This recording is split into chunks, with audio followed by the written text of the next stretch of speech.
Good afternoon, everyone, and welcome back to our Custody Health Services webinar series. My name is Reha, and I'm a recruiter with the County Santa Clara Employee Services Agency. I'm really glad to be here with you today as your moderator. And this section is designed for you, our prospective candidates, to help you get a clear, simple understanding of the work environment, expectations, and professional standards in custody services. In our previous section, we talked about our background checks and health clearance. And today we are shifting on something that truly shapes daily work in custody settings, our safety practices and professional boundaries. This topic is especially meaningful because our guest speaker brings more than 10 years of real hands-on experience. Deputy Eric Rinna is a sheriff's correctional deputy from the sheriff's office. He has worked closely with custody health services staff across multiple facilities.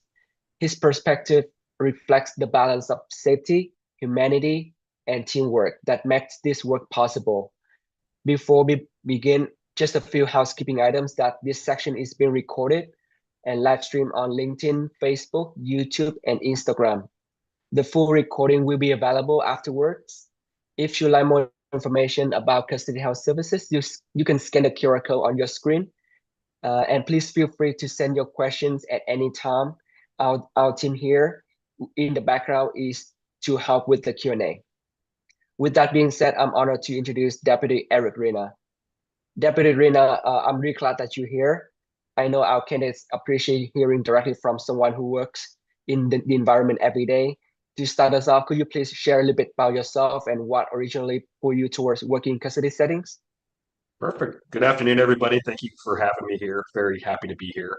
Like said earlier, I've been with the agency for about 11 years now, assigned to our custody bureau, working primarily in our jail facilities. Right now, I currently assigned to our backgrounds recruiting unit, so I kind of see your aspect of the whole recruiting portion of this. But I do have a lot of hands-on experience dealing with incarcerated persons and mental health clinicians and mental health staff and custody health staff. So it's definitely a very important topic. Not only to myself, but the agency and the county as a whole. Like I said, I've been with the agency for about 11 years now. I love it. It's definitely a unique career opportunity to work in corrections. It's a different aspect of law enforcement that not a lot of people see. Um, and just being able to deal with the day-to-day tasks of not only dealing with incarcerated persons within our jail, but dealing with our other entities such as custody health, mental health, things like that. We're very fortunate in Santa Clara County to be a very progressive agency and be kind of on the forefront of modernization and continue to progress in a positive manner. So it's very nice to see that. And I think custody health services is a huge part of what we do daily, if not multiple times a day. I grew up with a family working for this agency. My father was a deputy that worked in the jails out on patrol. The other half of the family worked for the fire service. So I kind of grew up with around Santa Clara County public safety and just kind of really fell into it one day. And 11 years later, I'm still here and I still love it. And excited to kind of share some experiences this afternoon regarding not only the career opportunities, but some of the day-to-day hands-on experiences I've had dealing with custody health. Thank you, Deborah Rina. That really gives us a great foundation. Before we dive in deeper, I want to give everyone a quick roadmap of where we are heading over the next 25 minutes. So we talk through custody health service environment, how safe it is to work in custody settings, our daily staff safety practices, how to handle difficult situations, our reporting concerns, safety trainings, ethics and professional boundaries. We are touched with some live Q&A, and if we have time, we will get into how to apply at the end. All right, so let's jump into the first topic. To help everyone picture the setting, let's talk about the environment itself. Debbie Rina, what does the day-to-day look like for CHS staff or custody health services staff? And if you're comfortable, maybe you can share a moment that really show how custody and healthcare work together. Definitely. As you can see on the backdrop behind me, that's actually our main jail facility located downtown San Jose. We also have another jail facility over in Milpitas known as our Elmwood facility. And attached to our Elmwood facility is our Correctional Center for Women. So technically, there's two facilities, kind of more or less, maybe three. But we do have our two main locations, like I said, our Elmwood facility located in Milpitas and our main jail facility located downtown San Jose. As you can see, the main jail facility behind me, it's more of a tower. So the way I describe it to people is that main jail goes vertical and Elmwood goes out. Uh, Main jail is about eight different floors, including a basement. As far as Elmwood goes, it's about a 65-acre campus. So both have their unique challenges and benefits. But yeah, an overall day-to-day kind of roundabout task basically is that we do, like I said, we deal with custody health services daily, if not multiple times a day, on routine uh, checkups or services as well. But we deal with them even more so on those unpredicted incidents, such as critical incidents, responding to possible assaults or dealing with different critical incidents where somebody may be having some mental health crisis or some form of psychosis. So we work very closely with custody health services daily, and like I said, if not multiple times a day. There is a lot of meeting between the supervisors from custody health services and then the deputies and the supervising or sergeants supervising deputies as well. So, like I said, we work very closely with them, not only at critical incidents, but trainings as well. So, you're going to be working around individuals from custody health services multiple times a day. We work very well together. Like I said, it's a very progressive and professional agency, being right in the center of the Silicon Valley. So we're constantly reevaluating techniques, meeting and conferring with each other, going to trainings together, and then ultimately responding to calls for service or critical incidents as well, which allows things to go a lot smoother. So the unique thing about working in law enforcement, and especially working in law enforcement in a custody setting associated with custody health services, is that I tell people this career on both sides for not only the law enforcement but the custody health services side is that nobody has a crystal ball, so nobody knows what the day is going to entail. Nobody knows what's going to happen next. So that's why I feel so strongly about us training together, working together, and being able to maintain that professional and positive uh, kind of coercion that allows us when we do have to respond for an incident, and they're often not planned. It's usually a lot of our services, both on custody health services and then on the corrections side of it, is that it's an unplanned event because nobody really, because sometimes there's certain incidents where we can foresee something that may be going to happen and try to get ahead of the ball while utilizing other resources like custody health services. But a lot of time we're responding to incidents, and that's just kind of how public safety works. So like I said, I think where we are and the way the agency operates is a very professional and progressive way, which allows things to go smoothly more often than not. It's very rare that we have something that we have to kind of step back and reevaluate the tactics. We've usually worked so closely together and well with one another that things go very smoothly and have a positive and happy outcome. Thank you, Deputy Rina. That kind of helps everyone visualize the space that they are getting into. Now, one of the biggest questions we hear is simply, is it safe? So Deputy Rina, can you walk us through what safety really looks like inside the facilities? And maybe you can share what helped you feel confident early on. Definitely. Like I said, I work in our backgrounds recruiting unit currently right now. So I travel all over the country, and we're not only advertising for enforcement or correctional deputy positions with our agency, we get a lot of inquiry about our professional staff, such as custody health services that work within our jail facilities. And a lot of our professional staff, a lot of times, that's one of their biggest, not necessarily concerns, but one of the more questions that comes up more often than not is that, well, how safe is it? What are certain precautions or protocols that are put into place? And like I said, we're a very, very modernized agency, and safety, not only for the batch staff, but the professional staff, is number one priority.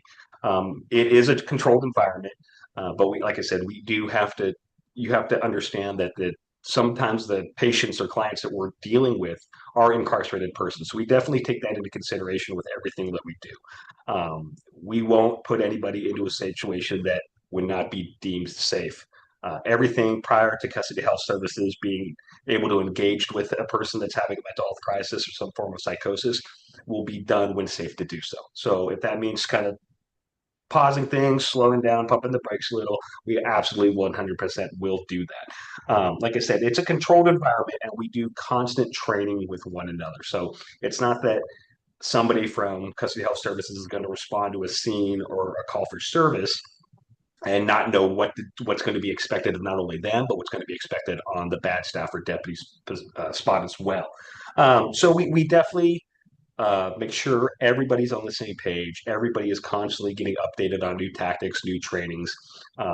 And then after an incident, we usually break down as a whole and say, hey, what worked good? What didn't work? Did this form of de-escalation work for us? And that's a huge part when it comes time to we're making certain situations safe. Is de-escalation, communication, and ultimately slowing things down so we can maintain that controlled environment. We have certain things such as escorting practices, making sure that when clinicians are dealing with incarcerated persons, that it's in a safe and appropriate area to do so. So if that means having certain restraints on individuals to make sure that seems safe for that clinician, 110%, the majority of the times that would be already taken into consideration.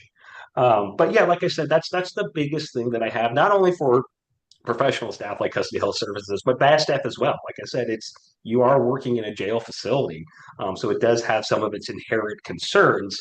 But like I said, our agency prides itself on really making sure that all protocols are followed, everything's taken into consideration, and that we would mitigate or stop a situation before engaging if it wasn't safe to do so. So, like I said, we would never be putting anybody, whether they're bad staff or professional staff, into a situation that would be deemed potentially unsafe at the time. So, our agency does a very, very good job of making sure that people that need custody health services are provided those services in a prompt manner, but also ultimately when only safe to do so as well. Awesome. That's really insightful for the work that you do every day. Now let's shift into the everyday habits, the things that our staff do without even thinking about it after a while. So Deputy Rina, what are some of the core safety practices our staff follow? And are there any habits you've seen that really makes a difference? Yeah, definitely, and it kind of focuses off of that last question. Is that safety, safety, safety is paramount, and I've been very fortunate. In our agency in the county as well has been very fortunate to work along individuals from custody health services that take that almost as a core value as well. So the biggest thing, like I said, whether it's somebody that's been working for custody health services for a full career or somebody who's just looking to get into starting a career with excuse me, custody health services within a custody setting, is getting everybody on that same safety page at the same time.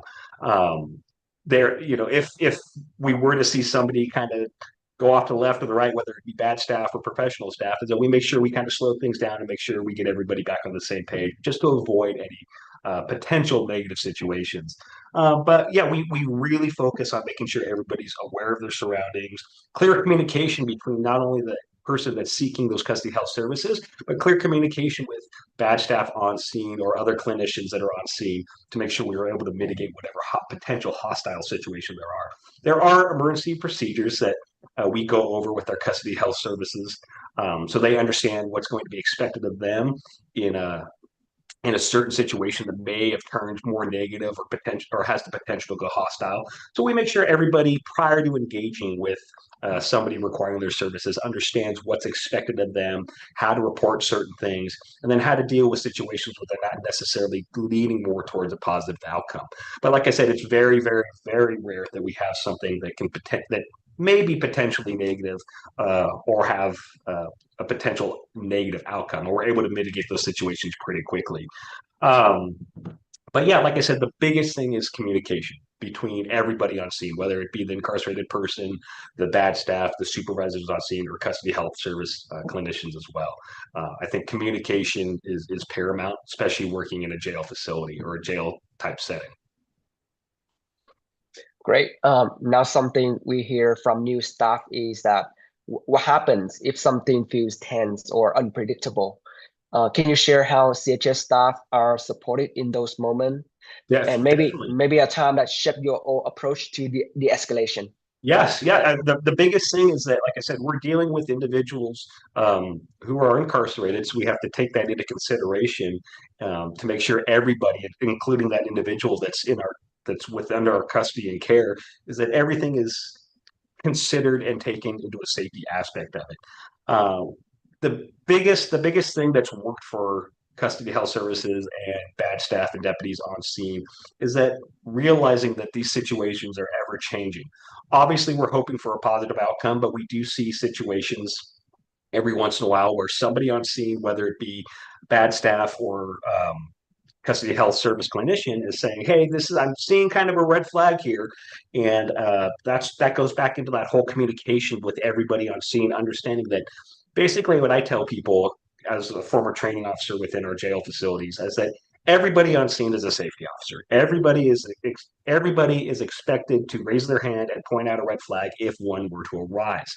So that's the biggest thing, is that recognizing early signs of potential agitation or early signs of a scene not necessarily going for that positive outcome or the outcome that we had pre-planned, and really slowing things down or taking a step back to realize, maybe change some of our tactics, or think about maybe, hey, we should do something a little differently, but ultimately slowing down. But like I said, the biggest thing, everybody on scene, whether it's your first day or your last day, whether you're bad staff, professional staff, everybody on scene has that responsibility to be that safety officer and raise their hand when they see a potential red flag arising, or that red flag being presented in front of them. I have been on scenes before where I myself have either seen that red flag, or I've been on scene with custody health clinicians that have seen that red flag, and it works perfectly. Like I said, we all have a very, very clear understanding of what's expected of each other, and we work together to make sure we don't put anybody, including that incarcerated person, into a negative situation. So we have that ultimate. We maintain that professionalism and safety, and ultimately achieve our positive goal, and getting that positive outcome, and getting that person those services that they're in need of at that time. 100%. Thank you so much for your insight. And I see new folks are joining us. Please continue to send your question on our way. Our staff in the background will help answering the question. So next, I want to talk about reporting, something that keeps the whole system safe and accountable. Can you walk us through how our staff report issues and why speaking up matters? Yeah, that's a great question. It kind of piggybacks off of the last question that we have with that term. I'm saying everybody is technically a safety officer. So we all know that term. If you see something, say something. And that's even more paramount in a custody type setting, is that because we are working in a jail, if you were to see something, not only with incarcerated persons, but maybe a fellow clinician or bad staff or what have you, it's a if you see something, say something 100%. And what's nice about our agency is that we have a zero retaliation policy. So you can, whether you're bad staff or professional staff, you could refer any concern or thought to anybody of any rank, and it would be taken into consideration and forwarded up the chain of command appropriately and promptly, most importantly. So we tell people, if you see something that you're not comfortable with, or you're even not necessarily uncomfortable, just have a question about, anybody within our agency is a resource, whether it's, like I said, a custody support assistant, a correctional deputy, a supervisor, professional staff, nurse, what have you. Reporting anything or just getting clarification on something is very easy with our agency. And our agency does pride itself and take that into strong consideration to make sure that we ultimately have a good outcome for whatever that individual's concern. Or, like I said, it doesn't necessarily have to be a concern, but whatever their concern or thought may be, their voice matters. It's taken into consideration professionally and promptly. But that's, like I said, there's no certain person or certain system that they have to do to report any questions or concerns. Anybody, like I said, can report anything to anybody of any rank. So I think that makes that allows for clear communication and allows for comfort. To be working in a comfortable work environment where nobody feels on edge, everybody feels safe, talking to everybody about whatever concerns or questions they may have. Great, thank you for the insight. Very helpful. And next, training is a huge part of helping our staff feel prepared. So Deputy Rinna, what types of safety training do CHS employees receive, and what training made the biggest impact on you personally? Definitely, like I said, with our agency, we are I keep coming back to it because I'm very proud of it, but we're a very progressive and modern agency. So, like I said, all staff on the badge side receive annual or biannual training with what custody health services tactics are being utilized or updated or being put into place. And custody health staff are able to work with deputies or badge staff in training scenarios. But I think everybody prior to being put into that position for custody health services is going to obtain the proper training, the indicators of negative situations, how to report something that may be of concern, or any of these topics that we kind of talked about earlier. Custody health service members are going to be provided all that information prior to even being put into the custody setting. What's nice about our agency, what's a little bit unique about law enforcement, especially in the custody setting, like I said, a lot of these things that we deal with are reactive. Badge staff and custody health services are responding or reacting to certain incidents that they're presented with. And I think one of the biggest things as far as training goes is that keeping that open line of clear communication, both at trainings, on scene of active incidents, and more importantly, debriefing after that incident to figure out, hey, what worked best for bad staff, what worked best for custody health services? Is there something that we could have done differently that made a smoother interaction? Or more often than not, we're able to debrief from certain situation is a positive manner, saying, hey, you know what, that training that we did together, that open line of communications that we've done together, all made a situation have a positive or professional outcome, uh, and there were no issues. So, like I said, I think everybody's going to continue to receive training, whether it's on the job training, whether it's auxiliary training. We have individuals that go receive training on their own time, but there's a multitude of different things custody staff can do. And there's a multitude of opportunities that's going to be provided them, not only through trainings, but just like I said, the biggest part is on the job, hands-on experience, and I think that's the best for everybody. We're constantly learning. We're constantly coming up, like I said, in the Bay Area, in the middle of Silicon Valley. We're constantly looking to progress and grow in a professional and safe manner. So there's like I said, I don't know exactly what custody health services is going to receive prior to, but they would receive all the proper training and necessary knowledge and equipment and tools prior to be putting into that situation. So I think that ultimately provides for a very safe and smooth uh, career for not for everybody involved. Great, thank you. That's give us a lot of good insight about stepping into the environment and CHS, working with different staff. Before we move to Q&A, let's touch on boundaries, something that is essential in correctional healthcare. So Deputy Rinna, can you share what ethical and boundary expectations look like and why they matter? Yes, 100%. That's aside from safety, that's going to be one of the most important aspects. I think anybody in a jail setting would let you know is that maintaining those professional roles. Um, Very, very rarely do we have incidents where something negative arises. But like I said, we work all very closely together, and this touches back to like what I said. Everybody on scene is that safety officer, and if you see something, say something. So, an individual, whether it's bad staff or custody health services or any other professional staff, may be on scene, and they may be saying something or doing something that they may not even be cognizant or aware that they're doing. So that it's super important for everybody on the scene to, hey, let's slow down, time out real quick, let's regroup. And that individual may not even know their delivery could be coming off, not necessarily in a negative way or unprofessional way, but something that may alter the ultimate outcome of whatever we're dealing with.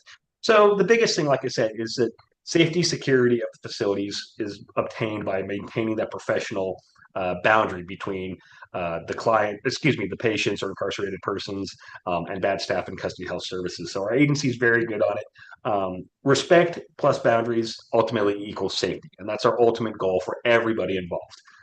Is the safety and a positive outcome for sure. Awesome, awesome. So Deputy Rinna, thank you. Everything that you share has been really crowded, honest, and incredibly helpful. Now we're going to shift into our live Q&A. We have several questions coming in through the chat. So I'll start reading a few and we'll get through as many as we can. Okay. Okay, let's see. All right, so here's the one.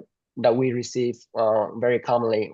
Could you speak on how often deputies encounter physical safety risks and what measures are in place to prevent these incidents?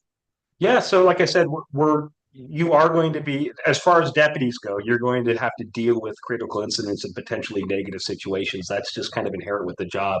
Um, But like I said earlier, custody health service members would not be they would not be put into a situation that's already deemed hostile or negative. The only time where somebody might be put into one of those situations is when something starts to arise. And that goes back to that first question or one of those earlier questions of what do you do when you see an issue start to arise? And that's like I said, I keep harping back on it, but that's where it's everybody's job as that safety officer to realize that red flag, and we're able to kind of slow the situation down or pause the situation before somebody from custody health services gets put into a negative situation. So it's very, very rare that something does happen.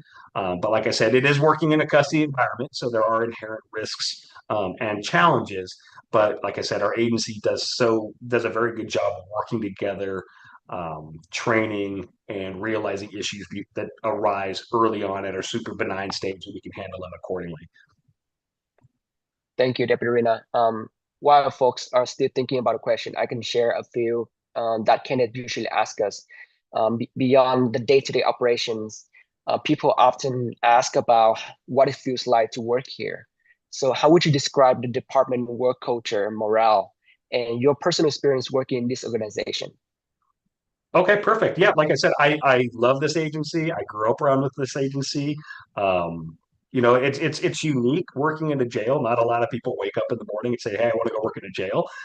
And it's definitely an eye-opening experience. But you realize very, very quickly, especially with our agency. And like I said, I've toured the country over the last 5 years of backgrounds recruiting. I've spoke to other deputies or correctional officers, correctional deputies throughout this country to kind of get a feel for the morale of what their agency is, especially in the custody setting. And by far none, ours is probably the most positive and progressive. This is a place where you come to work, you deal with individuals that are professional, that are positive, they're happy to be there, they love the work that they do. And I think a huge attribute to that is that we work so closely together and that we have that open line of communication. And everybody at this agency realizes very quickly that it's not one size fits all. Everybody has a role, whether you're bad staff, professional staff, and all the way down to somebody who just may be working at facilities as a janitor. Everybody in this agency works together to achieve that common goal. And I think that overall boosts morale and really helps with workplace retention and making individuals feel valued because they are valued. Thank you so much for your insight and motivation for everybody to come and work for custody health and the sheriff's office. Before we wrap up, I just want to make sure everyone knows how to apply and what the hiring process look like here at the county. So for um, anyone who interested in working in custody health services, you can find all of the job opportunities at www.sccjobs.org.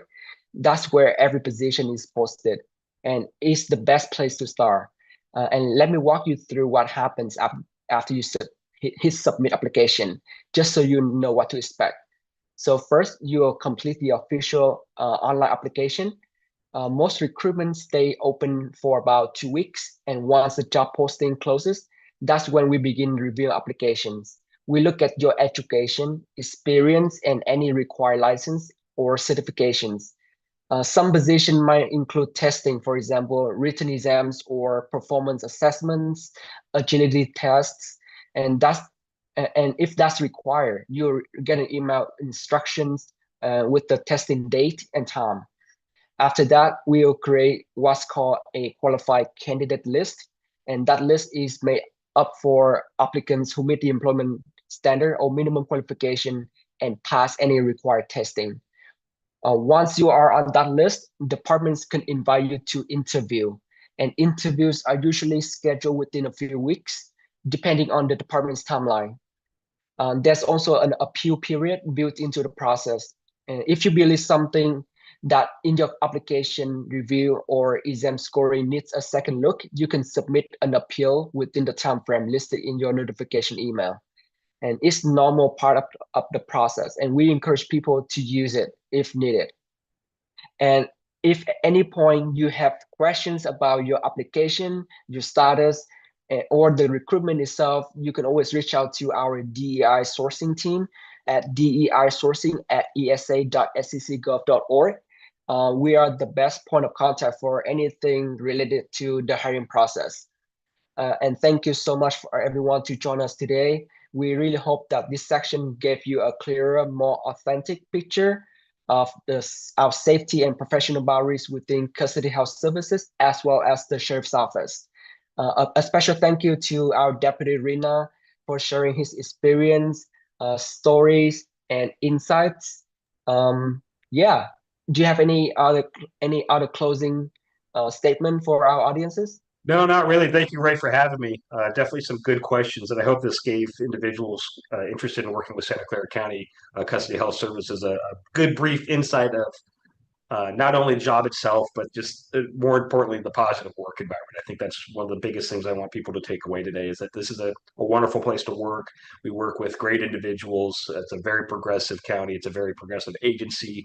And there's a lot of room for career growth and career opportunities. So super happy to have everybody here. Thank you guys for hearing me out and let me speak today. Thank you so much, everyone. And thank you, Deputy Rina, for making this section so meaningful. Have a great afternoon, everyone.